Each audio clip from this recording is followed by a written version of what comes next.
growing up, I struggled a lot socially. I think that I always wanted to be social. I always wanted to connect with other people.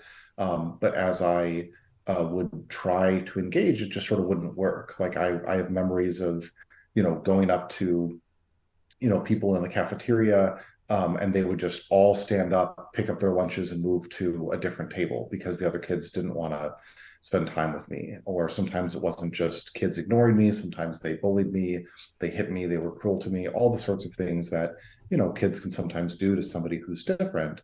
But when I was diagnosed, I was able to realize, oh, like it's not that I'm bad, it's not that I'm undesirable. It's just that there's these skills that other people expect me to have that I don't have.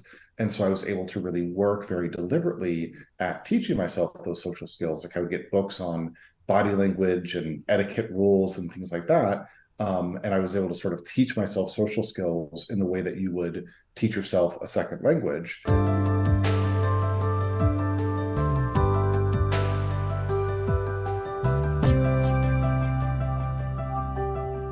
Well, Daniel, thank you so much for making time to join me on the podcast today. It's a real privilege to have you here. You are a man with a particularly deep interest in social connection and in friendship because you were diagnosed with Asperger's syndrome, which is a condition on the autism spectrum, but you weren't diagnosed until you were a teenager. Could you tell us, first of all, what exactly Asperger's syndrome is and how did it manifest itself in your life on a day-to-day basis, and then by extension, how did it influence your social interactions and your relationships? Sure. So Asperger's syndrome, it's actually kind of vintage because you can't get this diagnosis anymore. They updated it so that now people that would have been diagnosed with Asperger's are now diagnosed with autism spectrum disorder. So they sort of lumped everything under that. But Asperger's, it really refers to um, difficulty with social interactions. So the best way that I could think of it is that my brain sort of just wasn't wired to learn social skills in the way that everybody else's brain was. And so other people could just sort of go through life and naturally kind of figure out what they were supposed to do in particular social situations, what body language, tone, things like that, what all of that meant. And then for me, I just sort of didn't. And so it was much more difficult for me to engage socially. Asperger's also brought a lot of other traits that are common to people on the autism spectrum, such as having sensory sensitivities. So certain things, like certain sensations, I experience stronger or less strong than other people. Like I can't handle any spice in my food at all, but I will enjoy eating an entire mouthful of mint gum because sort of like the more mintiness, the better. And I don't know why I'm sort of wired that way, but that's kind of how it works for me. And yeah, I think that the combination of these things really had the effect that growing up, I struggled a lot socially. I think that I always wanted to be social. I always wanted to connect with other people. But as I would try to engage, it just sort of wouldn't work. Like I have memories of, going up to, people in the cafeteria, and they would just all stand up, pick up their lunches, and move to a different table because the other kids didn't want to spend time with me. Or sometimes it wasn't just kids ignoring me, sometimes they bullied me, they hit me, they were cruel to me, all the sorts of things that, kids can sometimes do to somebody who's different. But when I was diagnosed, I was able to realize, oh, like it's not that I'm bad, it's not that I'm undesirable. It's just that there's these skills that other people expect me to have that I don't have. And so I was able to really work very deliberately at teaching myself those social skills. Like I would get books on body language and etiquette rules and things like that. And I was able to sort of teach myself social skills in the way that you would teach yourself a second language. And that allowed me to access a lot of social success and connection. And then as my life has gone further along, I've been able to realize sort of that, not everybody is going to be like those kids in the cafeteria that will judge you and reject you for being different. And I've been able to find friendships that will, love and accept me even when I don't try so hard to be quote unquote normal. And even when I'm still sort of my weird, awkward self, I found people that are very accepting and affirming of that. And did your perception of self change then once you were diagnosed and you were given an answer really for questions that were probably in your mind up to that point? It absolutely did, because I think prior to my diagnosis, I really blamed myself for what had been happening. Because I looked around, I saw that other kids could make friends, I saw that I was the only one that was rejected, and so I thought, well, this must be because of something about me. Like I'm just bad in some way. And then when I realized that it was because of the diagnosis, I realized that, oh well, it's not my fault. It's not that there's something about my character or myself. It's just that because of this condition, I am social in a different way than other people are social. And I don't know how to be social in the way that, everybody expects me to be social. And that's like, again, it's not my fault. And that's something I can learn.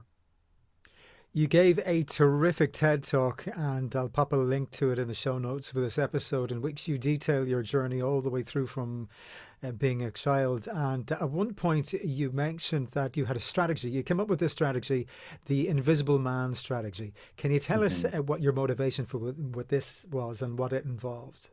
Yeah. So the invisible man strategy was something that I used early on in high school because I had just moved to a brand new high school. I didn't know anybody there. I'd also recently been diagnosed with Asperger's. And so I knew that I was different from everybody else. This was very, very frightening to me. But I thought, if I can just keep my head down and not not attract any attention, not engage in any conversation, not raise my hand in class, then I might be able to get through the day without anybody um, bullying me or rejecting me or anything like that. So my invisible man strategy was really based around, can I just be invisible and try my hardest not to attract any attention. Which is heartbreaking. I think anybody can relate to that. I think who has been bullied.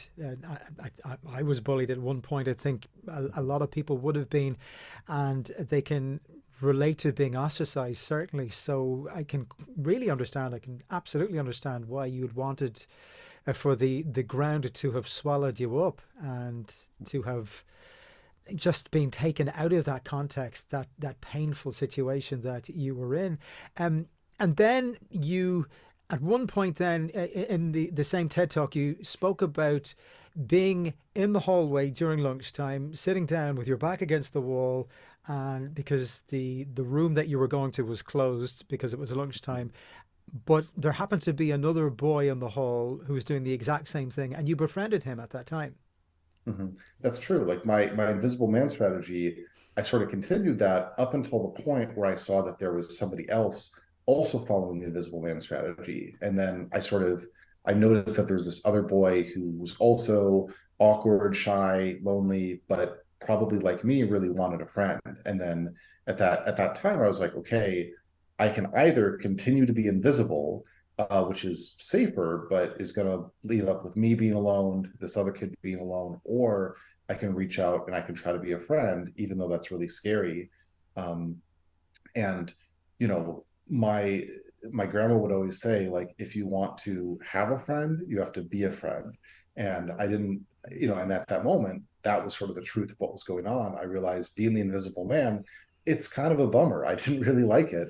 And if I, even though it was risky to reach out to this boy, if I wanted to, have a friend, I needed to be a friend to him. And so I sat down next to him and I said hello. And it turned out that he would end up being my best friend of high school. So was that moment then, that seminal moment, a light bulb moment for you? It absolutely was, because I think that I had, up to that point, I had really seen myself as the only one that struggled with this. Like I sort of felt like everybody else could get all the connection that they wanted. Everybody else knew how to fit in, but I was the only one that was sort of on the outside. And then when I saw that boy and I connected with him, I realized that actually a lot of people struggle socially. They struggle with connection. And if I, instead of trying to get the popular kids to like me, if I looked for other people that were also hungry for connection, I could build a lot of wonderful relationships from that. And that not only was helpful for me in high school and in my own social life. But it sort of led to the career that I have now because I realized that so many people, whether you are autistic or neurotypical, so many people struggle with these things. So many people have difficulties, at least here in the United States. I think it's like 10% of people in a survey said that they have zero friends at all. These are American adults, and I realized that like these people could be helped, and some of the things that had worked for me could work for other people, and so that's what sort of led me to become an author and a speaker and a psychologist.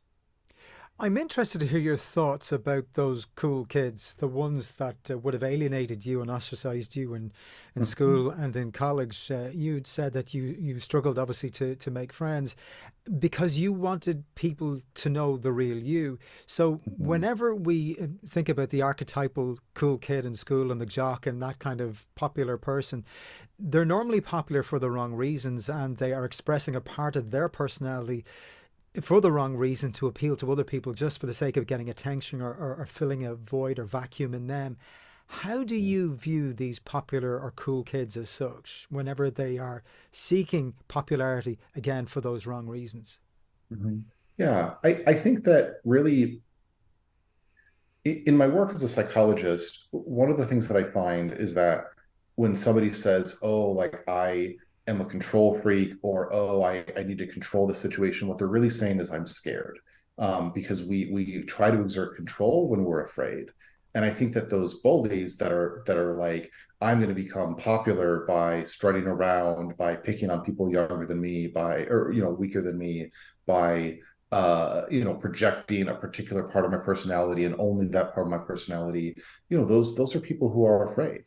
Maybe it's not conscious, but I think deep down they feel like fragile in their acceptance. They feel if people really knew me, would they like me? Or if I ever stopped being good at throwing this football or whatever, what do I have left? What is my value? And so they really sort of project that so that they can maintain that control. But I think that it's in some ways sad because the people that don't need that control, the people that sort of know who they are and are willing to find people who accept them as they are, I think those people are the folks that have the pathway to much more fulfillment. And obviously, that's hard in high school. Everybody's kind of figuring themselves out. But as we get into adulthood, some people still sort of cling to that. I need to control, I need to present a particular image. And I think some people are able to grow out of that. How much of your day to day exploration from when you were a child all the way through to now when you are an adult, how much of that day to day exploration of your own social interaction and your struggles with social interaction and making friends has informed your professional life now as a clinical psychologist? It's a significant amount. I think that the thing that really has influenced it the most was sort of the ability to see social skills not as kind of rote memorization, but as sort of this principles based approach. Because a lot of the social skills guides that are out there, it's like, oh, you meet somebody, you're supposed to shake their hand and make small talk. But why are you supposed to do that? They won't explain that to you, and without the explanation, it's very hard to learn that. It's very hard to apply that in a situation that might be a little bit different. But if you sort of understand the principle of like what you're doing is kind of behaving in this way that shows friendliness and shows that you know how to kind of abide by social norms, that helps make the other person comfortable. That helps make the other person realize that you're a safe person to engage with deeply. Then you can take that principle and apply it in all sorts of different ways. And so I think that sort of idea of finding the principle underneath like the skill or the social rule has really helped me as I've worked with my clients.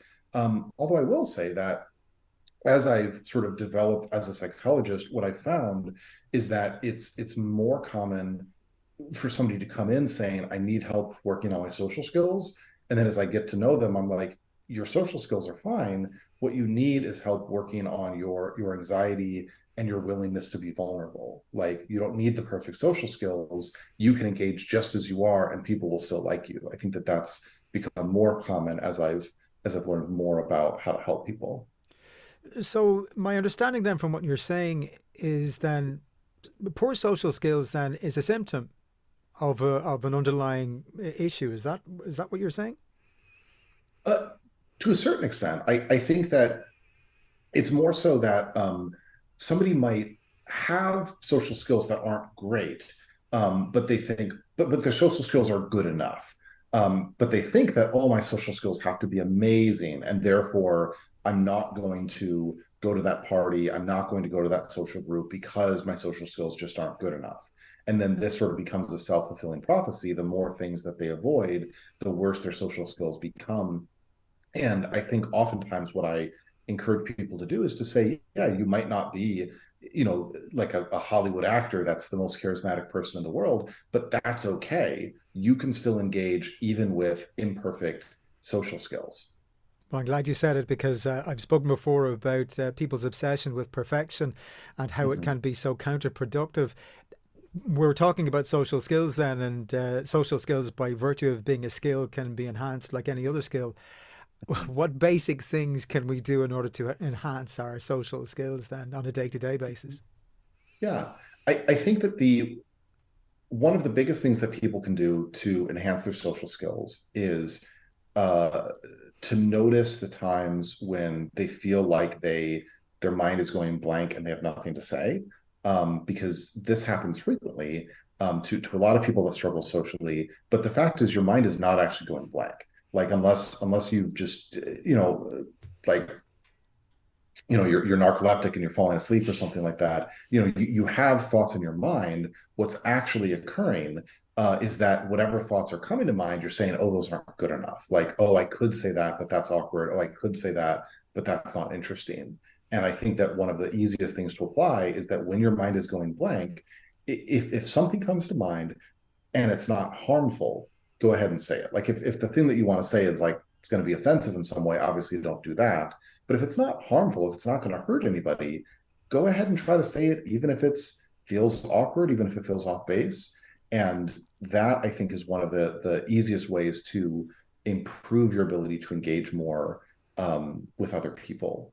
I think one of the other things that I would recommend is to try to train social skills in the way that you would train any other skill, which is to take one piece of it and deliberately hold that in your focus as you go and engage in a social situation. So if your goal is, I want to be better about not interrupting, then go and have a conversation and just focus on not interrupting during that conversation. Don't worry about anything else. Just focus on building that one skill, because it's going, like, if you do that, it's going to improve. Just like if you go to the kitchen and you focus on, I'm just going to focus on cracking eggs without getting the shells everywhere. If you just drill that one little component, it will get better, and it will make you as a cook as a whole better. The same thing is true of social skills. Like, people often think, oh, I'm just not talented, I'm just not charismatic, like it's either a thing that I have or I don't. But like, no, it's like anything else in life. Like, whether you want to play guitar or be a cook or learn how to juggle, if or be social, if you pick one piece, train that one piece, and then keep building from there, you will get better at it. Well, I take your advice because the one thing that has always bedeviled me is an inability to keep and maintain eye contact when I'm talking. Mm. I'm very animated when I'm talking, and I'm looking here, there, and yonder, and I'm conscious of it. So I'm going to take your advice. I'm going to try to drill down and just focus on that one aspect of my social engagement, so as I can eradicate it once and for all. I think that's a good thing to focus on. My one tip specifically for eye contact is just try to look at other people about as much as they look at you. So if you notice the other person's looking at you, try to look back at them, and that'll usually match you pretty evenly to where people expect of you. Mirror what they're doing. Can we talk Mm-hmm. about learned helplessness and how it applies to social skills? You gave a great analogy before involving an elephant. Mm-hmm. Yeah. So learned helplessness is this psychological principle that has been shown where people that are in one situation where they are helpless, where they don't have the ability to improve their situation, when you move them to a new situation, like where they can make a difference, they still don't do anything because they've learned that they're helpless, even though that's no longer true. And the best metaphor of this is that when people like the circus will try to raise an elephant, they'll take a baby elephant, they'll chain it to a tree stump, and then of course the elephant doesn't wander off because it can't, it's chained to that tree stump. But then when it becomes a full grown elephant and it could rip up that tree stump if it wanted to, it still stays put where the circus performers want it because it's sort of learned the tree stump is immobile, I can't change it, and it doesn't sort of take the time to update what it's capable of. And I think that we as people often do that also. Like we still engage in the world in the same way that we did when we were a kid or a teenager or the first time that we ever tried something. And we don't realize that like we are, older, we're wiser, we might be able to do something in a different way. Or as we were saying on the social skills, even if we can't do it better right now, we can get better, we can train, we can practice. Like that elephant could go to the gym a little bit if it can't pull that stump out. And yeah, anything where you feel like you're not able to do it, if you try to reframe it and say I can't do that yet, that can sometimes encourage you to sort of think through how might I be able to do this thing that for a long time I've just assumed was impossible. Daniel, you've written a couple of books as well as being a clinical psychologist. Your books are entitled Improve Your Social Skills, and then you have another one called Level Up Your Social Life, a Gamer's Guide to Success. Can you tell us about these? Mm-hmm. Yeah, so improve your social skills. This was really sort of like my core encyclopedia of social skills. And what I really wanted to do was to solve the problem that I saw where many of the other social skills guides out there were just these grab bags of tips. Like it was just like some random, piece of advice of like, oh, like, when you walk through a door, like make sure to straighten up your posture so people see with good posture. And it's like, I mean, that's helpful, I guess, but it's just a lot of random tips. There's no cohesive sort of framework for how do you understand this? What are you trying to do? How do you build it step by step? And so I wanted to write a guide that was a very step by step building block sort of approach where each step you would understand why you were learning what you were learning. And so that was sort of the idea behind that first one. And then with Level Up Your Social Life, I realized that, with anything, it's hard to learn a skill just by reading it in a book.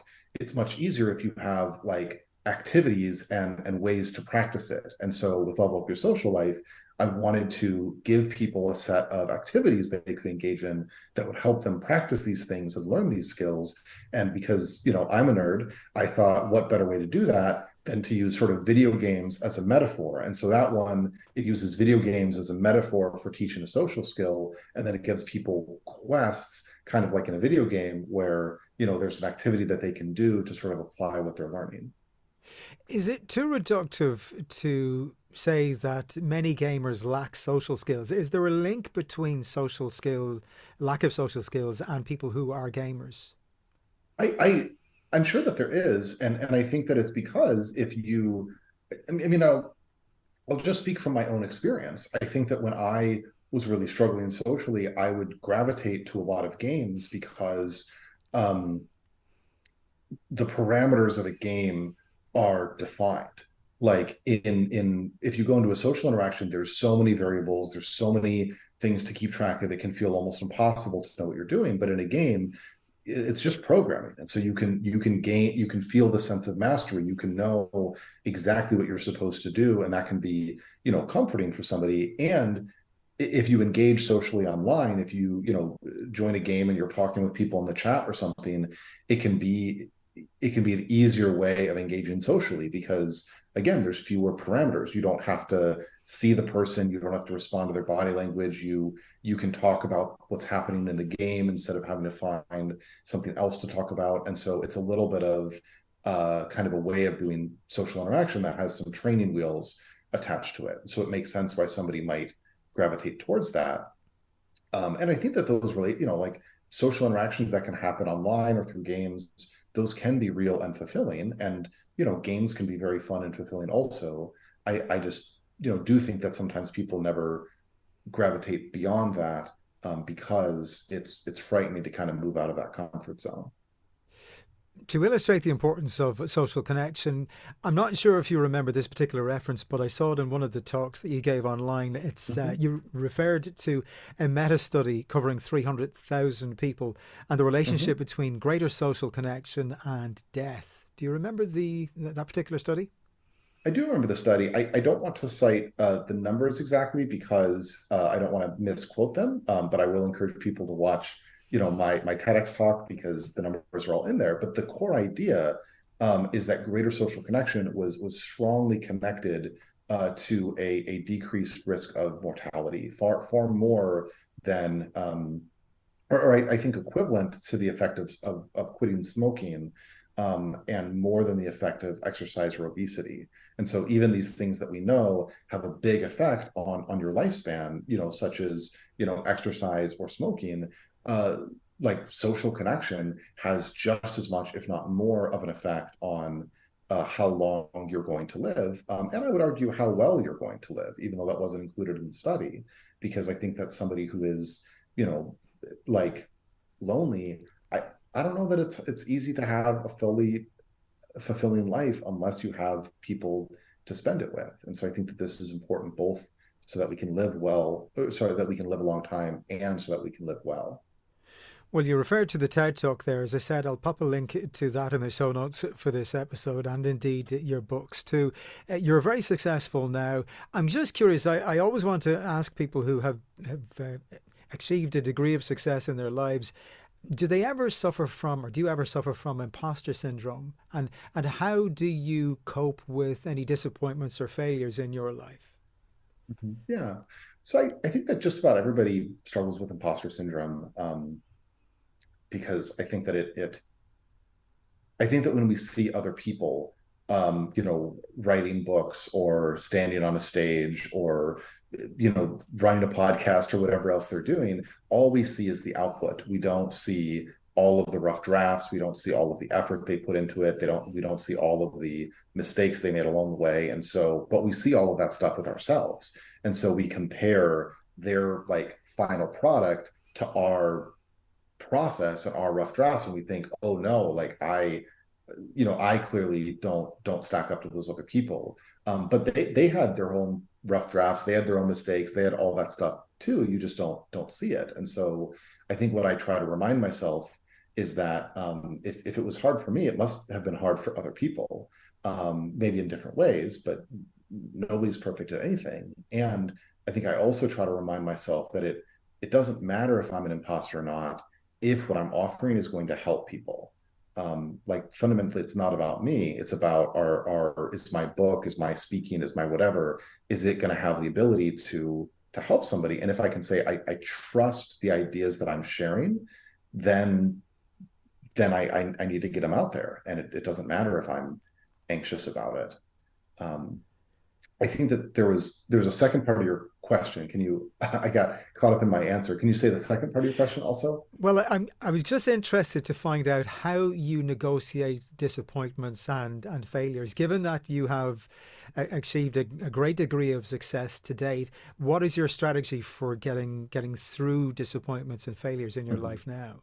Yeah, I think that the honestly, the answer that I would give is it is a quote from the spiritual writer Henry Nouwen, and he at one point wrote like like I think who we are is not what we have conquered.